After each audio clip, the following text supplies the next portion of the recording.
اور اس کے ساتھ ہی جو باغی گروہ جو آپ کی جن سے اچھی نہیں بنتی اور جو شاہی خاندان ہے اس کے اندر آپ سمجھتے ہیں کہ یہ لوگ بغاوت کر سکتے ہیں، تو وہ بھی آپ کو تسلیم کریں گے اور آپ سعودی حکومت آرام سکون سے چلا سکتے ہیں۔ یہ آفر جو ہے کس نے دی ہے اس شخص کی ڈیٹیل میں آپ کو بعد میں دیتا ہوں، لیکن پہلے آپ سعودی شاہی خاندان کا جو نظام سیاست ہے اگر اس کو سمجھ لیں گے تو اس خبر کے اصل سمجھنے میں آپ کو معاونت ہوگی۔ وہ یہ کہ یہ جو عبدالعزیز کا خاندان ہے آل سعود،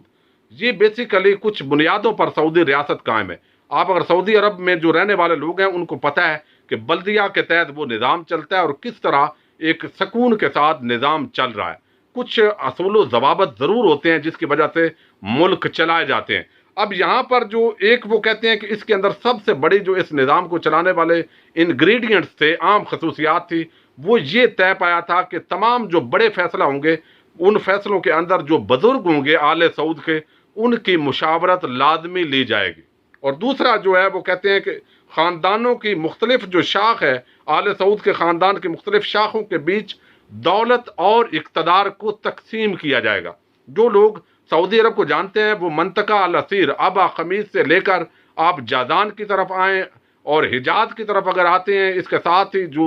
ریاض ہے، پھر دمام ہے، مختلف جو صوبے ہیں سعودی عرب کے،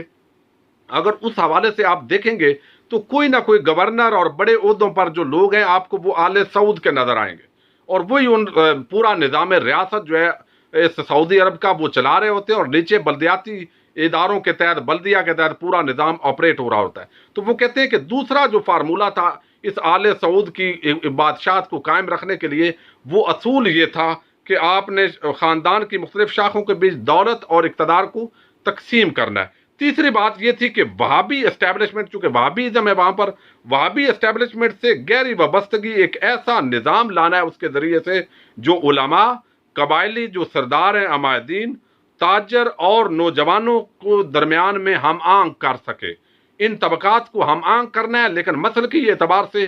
وہابی ازم جو ہے اس کو پروموٹ کرنا ہے، سپریمیسی رہنی ہے، اور اسٹیبلشمنٹ جو ہے وہ وہابی ازم ہوگی۔ اس کا کیا مطلب ہے؟ جیسے آپ کو علم ہے کہ پاکستان کو بھی مدد ملتی ہے، یہاں پر مدرسے ان کے قائم ہوتے ہیں، ان کے جہادی بھی یہاں پر بنتے رہے، باقی دنیا کے اندر جس طرح وہ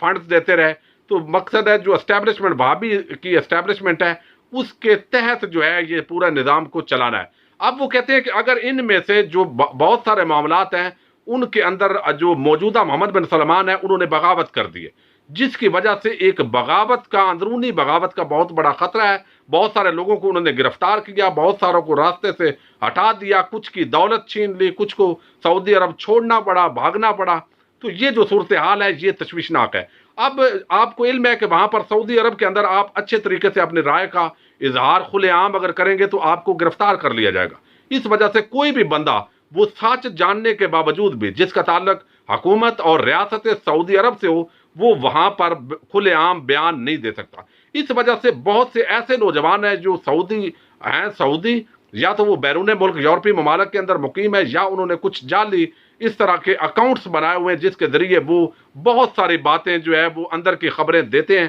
تو آل سعود کا جو یہ خاندان ہے، سلمان خاندان، موجودہ جو حکمران ہے، اس حوالے سے کچھ عام جو رپورٹس ہیں وہ دی۔ ایک ٹویٹر پر صارف ہیں، ان کا نام ہے مجتہد۔ وہ مجتہد جو ہے تقریباً 1.5 ملین سے زیادہ اس کے فالورز ہیں۔ اس نے بہت سارے پچھلے 2-3 سالوں کے اندر ایسی خبریں دی آل سعود کے حوالے سے جو کسی کے بھی دنیا میں علم میں نہیں تھی، یا علم میں تھی تو باہر نہیں آئی تھی، لیکن وہ سچ ثابت ہوئی۔ ابھی جو اسرائیل اور سعودی عرب کے تعلقات ہیں، اس حوالے سے آج سے 3 سال پہلے سے تقریباً اس مجتہد نامی صارف نے اندرونی معاملات بتایا کہ کس طرح سعودی عرب کا جو وزیر خارجہ ہے اس کی اسرائیل کے ایجنسی جو موساد ہے اس کے چیف سے ملاقات ہوئی ہے، اور دونوں آپس کے اندر قریب آ رہے ہیں۔ اس وقت اس پر تنقید کی گئی، لیکن بعد کے حالات نے یہ ثابت کیا کہ وہ بات درست کر رہا تھا۔ اسی طرح جو سعودی شاہی خاندان کے اندرونی معاملات تھے وہ بھی انہوں نے بات کی کئی مرتبہ، لیکن بعد کے اندر وہ درست ثابت ہوئی۔ اب یہ جو شخص ہے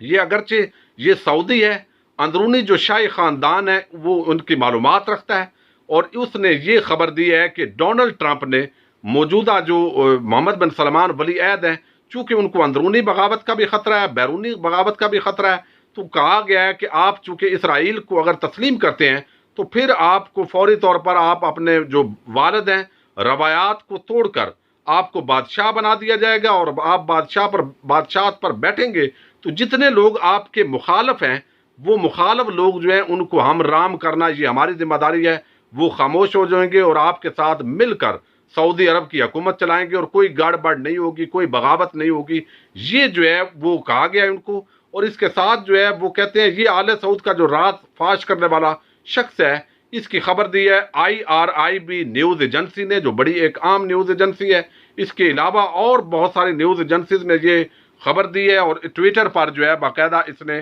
یہ اظہار کیا ہے۔ اور وہ کہتے ہیں اس کے علاوہ جو صہیونی چینل ہے جو یہودیوں کا تیرا، اس کے مطابق یہ رپورٹ آئی ہے کہ UAE اور اسرائیلی معاہدے پر عمل درآمد کے بعد بحرین اور عمان سے بھی پہلے جو ہے وہ سعودی عرب اسرائیل کو تسلیم کرے گا۔ آئندہ چند ہفتوں کے اندر بڑی اناؤنسمنٹ ہوگی۔ یہ جو یہودی چینل ہے اس کی رپورٹ میں آپ کے سامنے رکھ رہا ہوں۔ اب ڈونلڈ ٹرمپ کو کیا مسئلہ ہے؟ ڈونلڈ ٹرمپ اس وقت چاہتا ہے کہ جلد از جلد محمد بن سلمان یعنی سعودی عرب جو ہے وہ اسرائیل کو تسلیم کرے، یہ اس کی بہت بڑی جیت ہوگی۔ وجہ یہ ہے کہ اب ڈونلڈ ٹرمپ جو ہے جو بائیڈن کے مقابلے کے اندر اپنی مقبولیت ختم کر بیٹھا ہے اور ابھی بھی اس کو برتری حاصل ہے اگلا صدر بننے کے لیے۔ ڈونلڈ ٹرمپ امریکہ کا صدر بننا چاہتا ہے۔ اس نے جس طرح افغانستان کے اندر وہ اپنی فوجوں کو نکالنے کے اندر کامیاب ہوا، انٹرا افغان ڈائیلاگ کا آغاز ہونے جا رہا ہے۔ اس کے ساتھ ہی پاکستان اور بھارت کے درمیان جو معاملات ہیں اس کو بھی بیلنس رکھا۔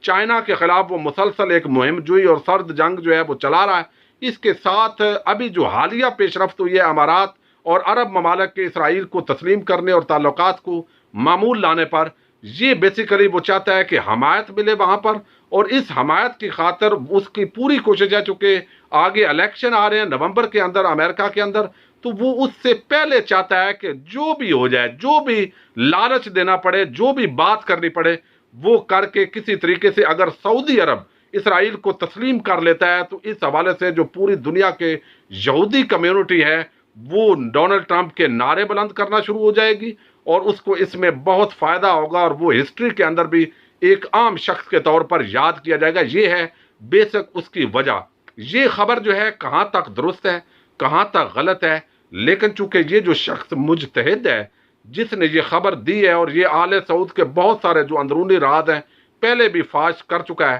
تو اس حوالے سے اس کی اہمیت اتنی ہے کہ اس وقت درجنوں ویب سائٹس نے اس کی یہ جو ٹویٹ ہے اس کو اٹھایا ہے اور خبر کے طور پر جو ہے اس کو نشر کیا جا رہا ہے۔ تو میں نے ضروری سمجھا کہ یہ بھی ایک عام اسپیکٹ ہے، آپ کے سامنے رکھا جا سکتا ہے، ورنہ ابھی خبریں آ رہی ہیں کہ سلمان جو ہے وہ فوت ہو چکے ہیں، محمد بن سلمان کے والد، اور سعودی عرب جان بوجھ کر نہیں بتا رہا، لیکن میں جب تک کنفرم نہ ہو تو اس طرح کی خبریں دینے کا عادی نہیں ہوں۔ اپنے میزبان ساجد گندل کو نیکسٹ ویڈیو تک کے لیے اجازت دیجیے۔ اللہ حافظ۔